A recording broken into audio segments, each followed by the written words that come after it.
Chaos Uncontrolled, Chapter 5. Found you, Faker.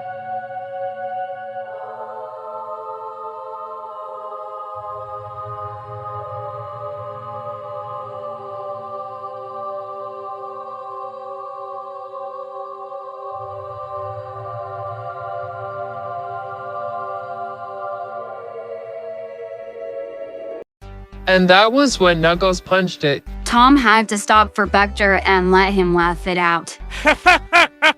Oh man, that is exactly the Knuckles I know would do. Yeah, laugh it up. It might be funny to you now, but you weren't the one who had to calm down two superpowered teenagers and a little kid who made another taser net, all because the mailman came twice instead of the usual once. That poor guy. Yeah, we didn't see that mailman again. He refuses to step foot in Green Hills now, and now all the delivery drivers have to call and tell us if they're coming twice. I'd love to see the look on his face if he got my boys suspicious enough to attack a hyperactive flying 6-year-old and a teenage invisible ninja. The poor guy would lose it. Then you'd have to deal with the aftermath of whatever they did. Yeah, the aftermath can be pretty rough. If your Knuckles is even half as strong as the one I know, there must be a lot of trouble. You deal with a lot of broken stuff, don't you? Yes, so much.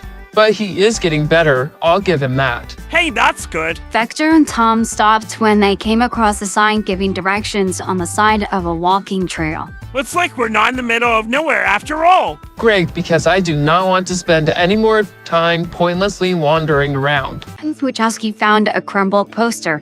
When unfurled, the text at the top was in the same language that was commonplace across the galaxy and Earth. He referred to as common. Knuckles shook his head. He was getting sidetracked. That mystery would be for another day. For now, the content of the poster was more important to his task. The super speedy, super heroic Sonic was in big, bold letters along the top, and below that was a picture of a blue hedgehog with a distinct resemblance to Sonic, but with many notable differences. That was not his brother, but was apparently Sonic. The man who spoke lies about his brother had claimed that he was in an entirely different universe, and he held on to that claim even after his deception had been uncovered. If it wasn't for the moon and now this poster, Knuckles would have dismissed all the man's claims as lies. If the man was willing to tell lies about his brother, why would he then tell the truth about this being a different universe? Knuckles wasn't sure and would not make any conclusions until he found someone more trustworthy or got a better look at one of the counterparts. Knuckles heard an engine above him and looked up. He knew the plane was searching and had been circling around and had only landed once for a very short time, then had taken off and began circling again. When the plane passed overhead, his power spiked for a brief moment. It wasn't too big of a concern. His power didn't react directly to his emotions. Maybe he was more unnerved about this place than he realized. But then the plane turned around and started to circle directly over his head, and his glow returned. Thankfully, that was all his power was doing, and wasn't going super out of control or anything. But it wouldn't fully settle and get rid of the glow. Clearly, something on that plane was the cause of it, and the occupants had noticed him and brought the plane down to the ground. Knuckles did not run and stood his ground. He wanted to know what on that plane was causing this, and if anything went wrong, he could fight his way out. Cream watched the almost identical tails snuggled up in a pile of blankets peacefully snoring away. Looks like that little guy really did need his sleep. Cream turned her attention to Rouge. Excuse me, Miss Rouge? The bat in question looked up, absent-mindedly picking at her gloves. Yes, hon? Some of the others said he might be part of an Eggman scheme, but I don't want him to be. I don't want to fight someone who looks just like Tails. Cream had a couple tears well up in her eyes as Cheese patted her face comfortingly. Who knows if Eggman had anything to do with it? But either way, I think he's a good kid. Just like you. Rouge playfully booped Cream on the nose and made her giggle. Blasted Sam, this is more important than your car. He stole a highly top-secret government vehicle. You're entirely missing the point. This other Tails could have something to do with the blackout. But my car can't risk falling into the wrong hands. If it bothers you that much, Topaz is showing Tanaka where she saw it last. Quiet, you're going to wake up our little guest. So if both of you don't lower your voices, I'm going to squish and roll the both of you up like cookie dough. A click sounded from the door and Ella entered the room. Unbelievable.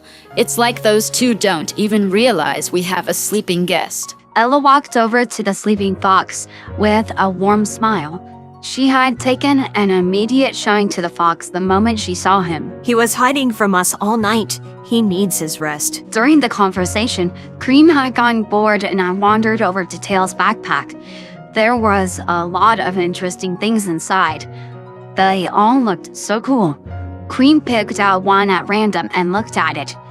It was yellow and triangular, and when she pressed a button, it became a sharp crescent shape. Oh, What is it, Cream? Cream held out the item to Ella, who looked at it in surprise. Where on earth did you get that, sweetie? I found it in the other Tails backpack. Kit's got some pretty impressive gadgets. Cream, can you please give that to me? Cream thankfully handed over the extremely sharp object, and Ella breathed a sigh of relief. She didn't want Cream to be playing with something so sharp. She could get herself hurt. Move your arm or he will see us. It is your leg that is in the way. Knuckles heard the familiar voices of Deco and Boko, and crashing sounds behind him. What do you clowns want? Knuckles glared at them and clenched his fists, ready to fight. That is not the same voice from earlier. We've been following the wrong one the entire time? Knuckles watched the two robots begin to bicker between each other. So he had a copy too, and it looks like the theory of them being part of an Eggman scheme was correct. What's Eggman up to this time? Why is he making copies of us? Knuckles yelled at the two bots. He needed answers. The sonic copy was apparently the one who caused the blast of chaos energy, and there could be nothing but bad things if Eggman had access to that much power. Dr. Eggman didn't make them. What?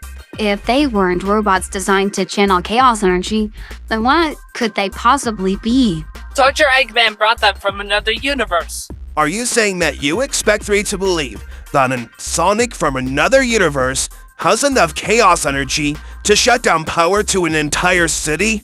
Knuckles was ashamed to admit how much Eggman's tricks got to him. He wanted to go home, and he was getting desperate. But something like this was far too ridiculous to be believed. Living beings that could handle chaos energy temporarily, but too much would exhaust them quickly. Knuckles was the guardian of the Master Emerald. He'd lived his entire life in the presence of chaos energy, and even if he was to use it, the Master Emerald would be doing most of it. Knuckles just directed it. It's true, and the other you was even glowing with energy. It was really cool. And scary too. Knuckles stared at the bots, other him glowing. Enough! I'm not sticking around for any more of these ridiculous stories. I am going to find out what's going on my own. Knuckles brushed past Deco and Boko as he left. He heard the two bots continue to talk. But we are telling the truth. Why does he not believe us? Perhaps as the Master Emerald's guardian, he believes he is an expert on chaos energy and is unwilling to accept that it might work differently than he thinks. Yes, if they are from a different world, it is not that unbelievable that they could wield it easily. Knuckles stomped back to the two robots and shouted at them. I'll have you know I am an expert on chaos energy. I know how it works and they can't do that. Not if they're from a different universe. Yeah, different universe, different rules. Deco and Boko crossed their arms. It shouldn't matter if it's a different universe. They could not be doing that naturally. They have to have their universe's chaos emeralds. We will find them and prove you wrong. You're going to be so embarrassed. You're going to hate it when I find them and prove you wrong. Knuckles shook hands with both robots, feeling quite confident. Okay, what about something they do that gives you a headache but yet is still very endearing? Oh, that's a good one, Maddie. Let's see. Creama's a very good girl, but she wanders off all the time. If she didn't have cheese, or we didn't live in such a small lovely town, I would be more worried. She's always wandering off in talent and chatting to everyone she sees. She's so good at making friends. What about your boys? I am quite interested to hear about what they get up to. For one thing, the three of them take defending our home very seriously. They fought the mailman one time. Oh dear. And the sibling squabbles are a nightmare. I used to think me and my sister were destructive, but now that I've got a son who can run to another state in seconds if he wants to, a son who can just lift the car if it's in the way, and a son who can build literally whatever he wants, tearing down Grandma's favorite curtains doesn't seem so bad. They sound like a whirlwind. I can't wait to meet them. The Chaos Emerald in front of Tails flickered for a moment and lit up. Is there a Chaos Emerald nearby? I don't think so, Chris. It's different somehow. I'm going to circle around and see if I can pinpoint it. Tails turned the X-Tornado around and started to circle around the spot where the Chaos Emerald had lit up. Tails, look! Tails followed Chris's point to a spot on the ground where a glowing red echidna was staring up at them. That's got to be the Knuckles copy. Tails brought the X-Tornado into a dive and landed in front of the glowing copy of Knuckles. Tails and Chris hopped out and stood in front of the Knuckles copy. His eyes and quills were glowing with a bright red energy, but he didn't seem bothered or concerned by this fact. Tails couldn't see anything that indicated that he was an Eggman robot. He looked far too much like a living being, and Tails could see the rise and fall of his chest as he breathed. The glowing Knuckles appeared to be closely studying Tails, but he hadn't said anything yet. Tails? Yes, I'm Tails. Knuckles looked at Tails carefully as he pulled out the poster. You and this hedgehog share my younger brother's names and appearances, but are not the same. The glowing Knuckles spoke in a very formal tone and completely unfamiliar voice. Wait, younger brothers? The other Knuckles seemed slightly hurt at Tails' question.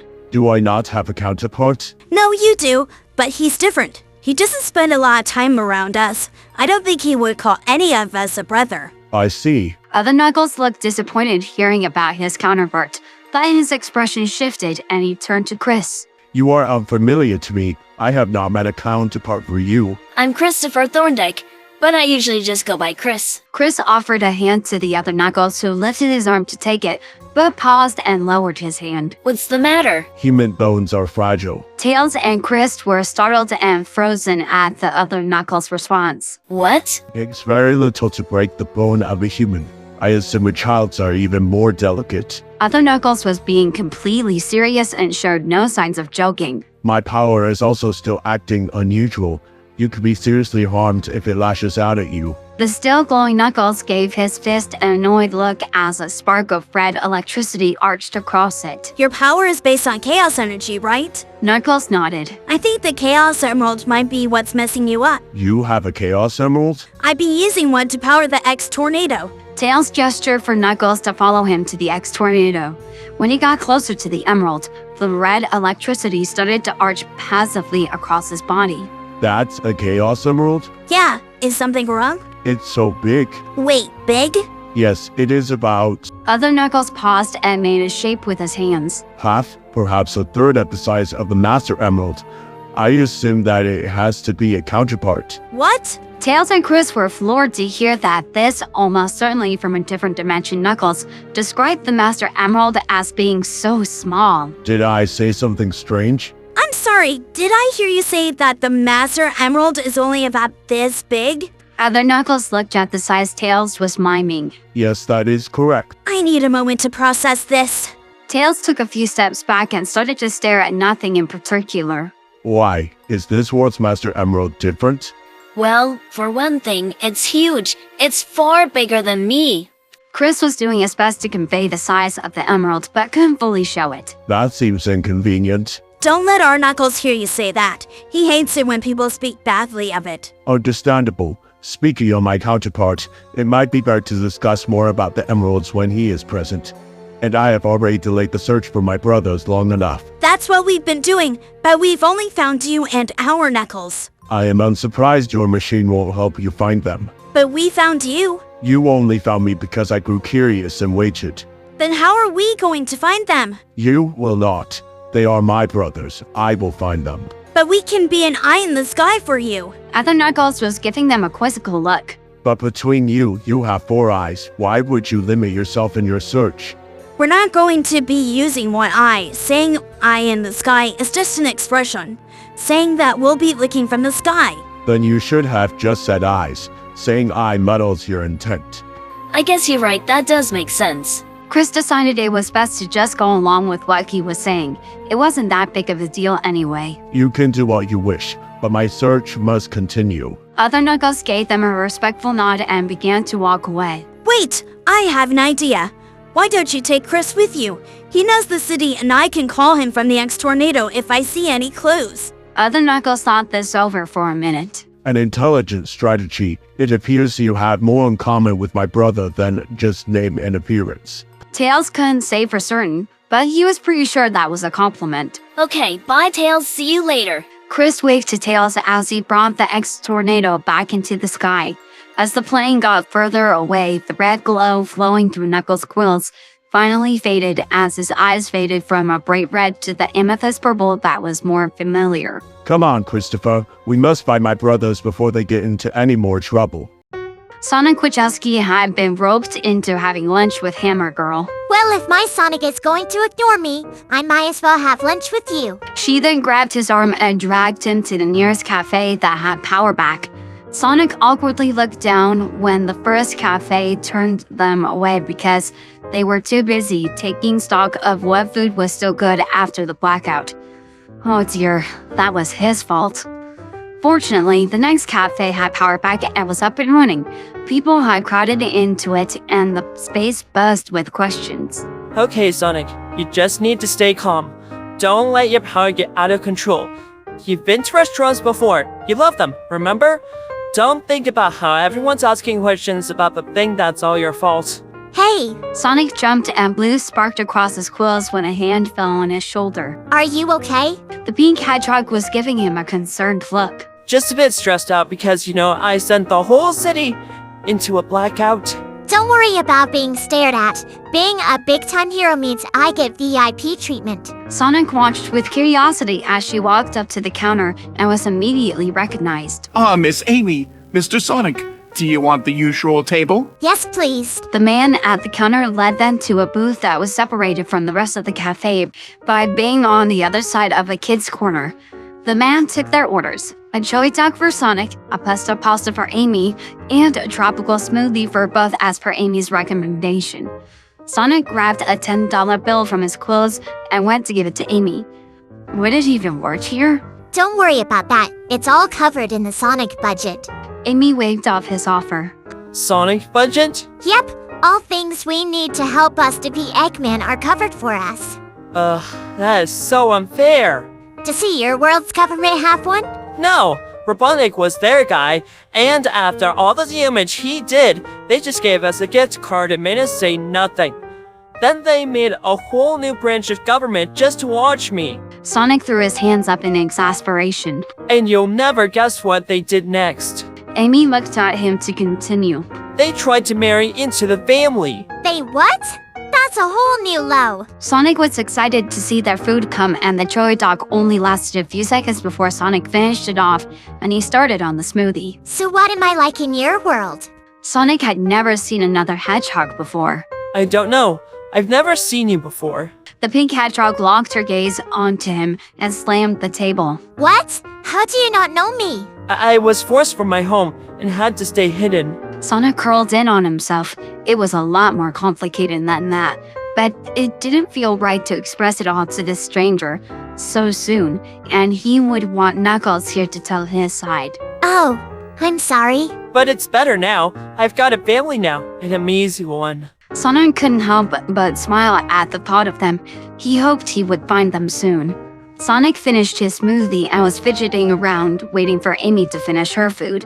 He was lucky he had been looking out the window when he saw a red shockwave of energy run across the ground in the distance. Knuckles? He was fighting someone. He needed to go help him. Did you say something? Amy had been distracted by trying to collect up her last few bits of pasta. Come on, let's go! Sonic grabbed Amy's hand and pulled her out of the cafe. Sonic had been looking all over the city for the doppelgangers with no luck. You'd think it'll be easier to find another me. Sonic ran to the highest building in the city and looked it over. Many segments of the city still didn't have power. Did you do this, Eggman? This was strange. If it really was an Eggman attack, why hadn't he done anything yet? The city was scrambling to get everything under control and would have been easy to attack. And if Eggman was trying to affect their reputation, he hadn't done much yet. Only the shutting off of the power for him, and the stealing of the car for Tails, and nothing for everyone else. Sonic watched the X-Tornado circle around the city, land for a couple minutes, and then take off and begin circling again. I wonder what he saw. And then the tornado did the exact same thing again a short time later. Okay, now I'm getting curious. Sonic zipped over to where the tornado took off from and looked around. He didn't see anything strange, so Sonic started to zip around and look in the area further out from the landing spot. Ah, there we are. Ahead, Sonic could see Chris walking alongside Knuckles. Hey Knuckles, has Chris told you about what's going on? Sonic caught up to them and easily fell into stride with them. Christopher and I had been discussing what we know. A completely different voice came from Knuckles than he was used to, and when Sonic looked closer, he noticed differences. This wasn't Knuckles, this was his copy. Chris, get behind me! That's not Knuckles! He's a fake! Sonic, wait! I already know he's not the Knuckles we know, but he's not evil. The fake Knuckles stared at Sonic with an annoyed glare, and red electricity sparked between the spikes on his fists. So this guy was a robot. Hey, looks like Eggman's getting better at making his robots look like real people. The fake Knuckles looked offended. Robot? I am not a machine hedgehog. Yeah, say what you want, but you're not fooling me. Sonic turned up and ran up the nearest building, preparing a spin dash. This should take care of you. Fake Knuckles was staring up at him, but made no attempt to move or put his arms up to block. Looks like Eggman's new bot wasn't quite combat ready. Sonic dashed full speed at the fake and came to a complete stop.